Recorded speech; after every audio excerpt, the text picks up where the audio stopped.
short clip by Bishop Doug Heward-Mills Ministries. Discover how God can change your life forever.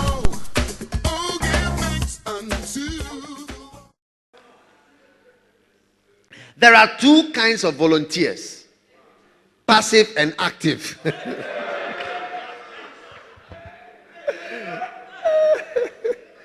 The passive volunteer says, Lord, here am I. Next year, he says it again. And 5 years later, he is saying it once more, Lord, I am still here. I tell you, there are two types of volunteers. One of them says, Lord, here I am. Next year, he says it again. Lord, here am I. 5 years later, he's saying once more, Lord, I am still here. Here he is, here he was, and here he always will be. He has an idea that he has to wait until he hears a supernatural voice or until God reaches down, picks him up, and transplants him to some foreign land. God cannot use passive volunteers.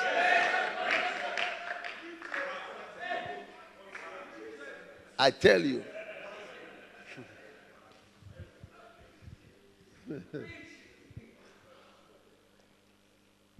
The active volunteer, we are talking about passive volunteers and active volunteers.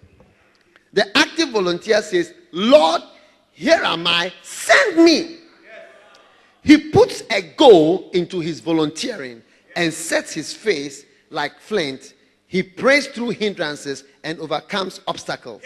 By faith, he opens closed doors, prays in or earns the money he needs for his training and gets his preparation.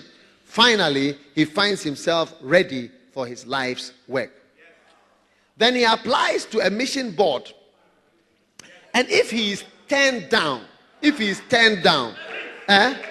then he applies to another.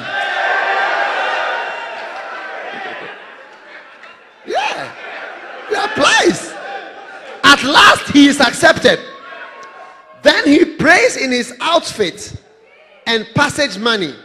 And finally, after overcoming every obstacle, he reaches the field. Nothing is allowed to stand in his way.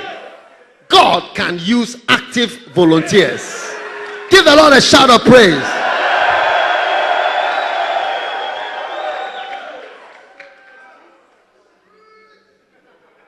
How may he know the will of God? How can he be sure of his call?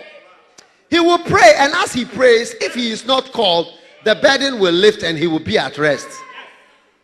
But if he is called, the burden will get heavier and heavier until, like Jeremiah, he will feel as it were a fire burning in his bones, and he will say, I cannot contain.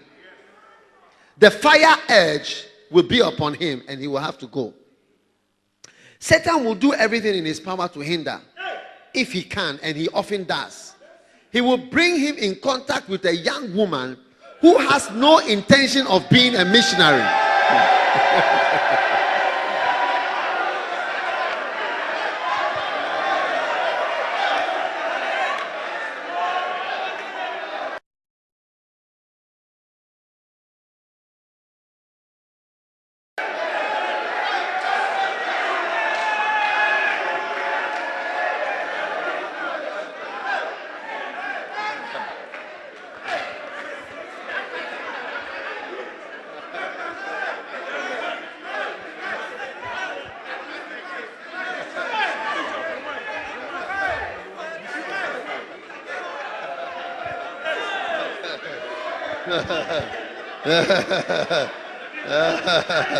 Hey!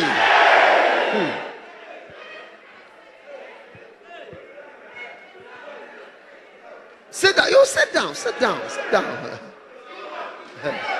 Yeah, I decided not to. When I saw that, I said, oh, I will just come and read because I don't have anything to add. I don't have anything constructive to add to what I'm reading.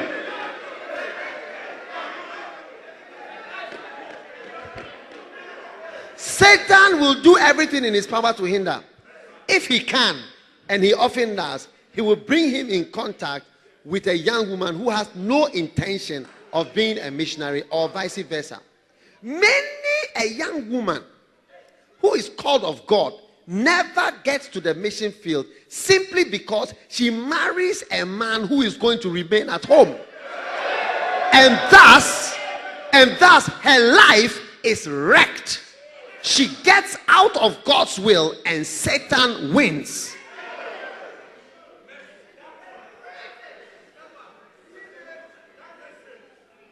Yeah. Many young women who are called, that's the end of their ministry. Marry a man and then that's the end of the call. Others will be kept at home by unwilling parents. Parents are to be obeyed, but only in the Lord. God comes first. Some children have been disinherited because they have gone. Spiritual parents will not stand in the way. Satan must not be allowed to hinder. Then there is the question of health. If Satan can keep the candidate in ill health, he will have gained his purpose. It is up to the prospective missionary to see that proper exercise is taken so as to be physically fit for the field.